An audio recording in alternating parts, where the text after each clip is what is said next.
Députés, ministres, directeurs généraux de société, le milliardaire qui a tordu le bras à Macky. Transrail, le plan de sauvetage vaut 177 milliards.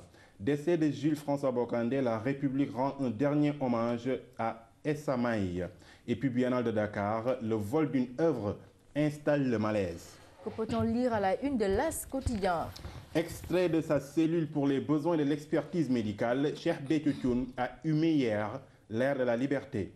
Rebondissement dans la fusillade à la mairie de Sacré-Cœur, Barthélémy Diaz, Habib Dian et Babacar Faye, proches d'une liberté provisoire.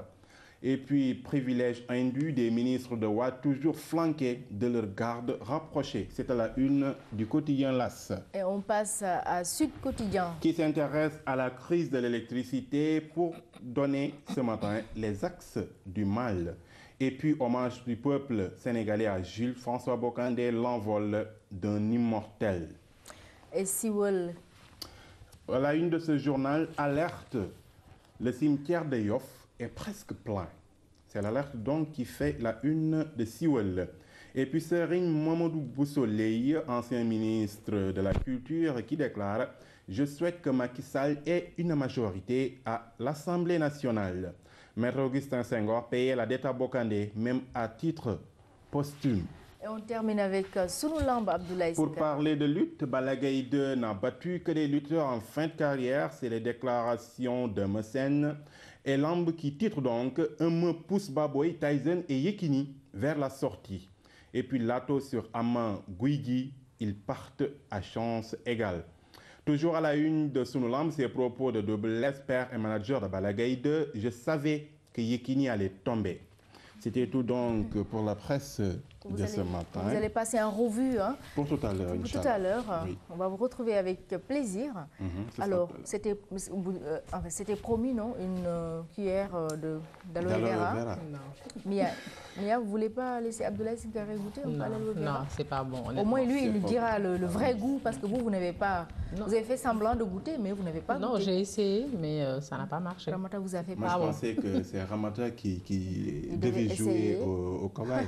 Franchement, c'est plus qu'elle nous parle de ses vertus. Vraiment, vraiment. Il y a beaucoup de vertus, mais je pense côté goût, non. Côté goût, non. Non. Ça ne va pas être facile quand même. Abdoulaye, on va vous retrouver un peu plus tard. En attendant, Anne-Marie est déjà dans le studio pour nous présenter la deuxième édition de la matinale. C'est tout de suite ça.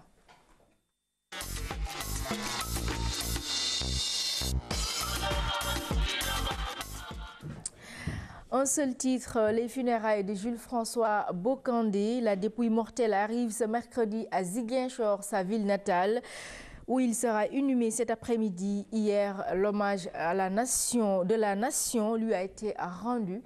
À développer tout de suite par Anne-Marie.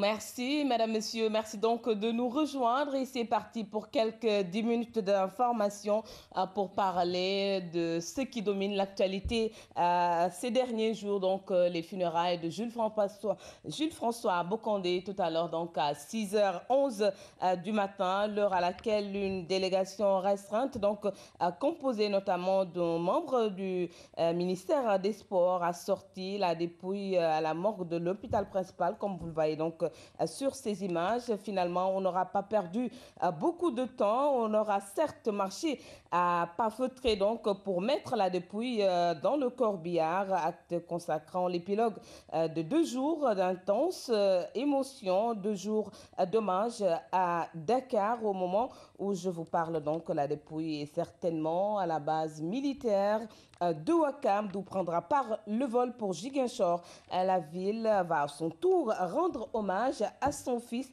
avant l'enterrement prévu donc aujourd'hui au cimetière mixte de Santhiaba. Ziguinchor, justement, où François Bocandé sera enterré cet après-midi au cimetière mixte de Santhiaba, à quelques donc centaines de mètres de la cathédrale Saint-Antoine Padoue, donc de Ziguinchor. La ville demeure la dernière demeure de Jules-François Bertrand Bocandé à Ziguinchor.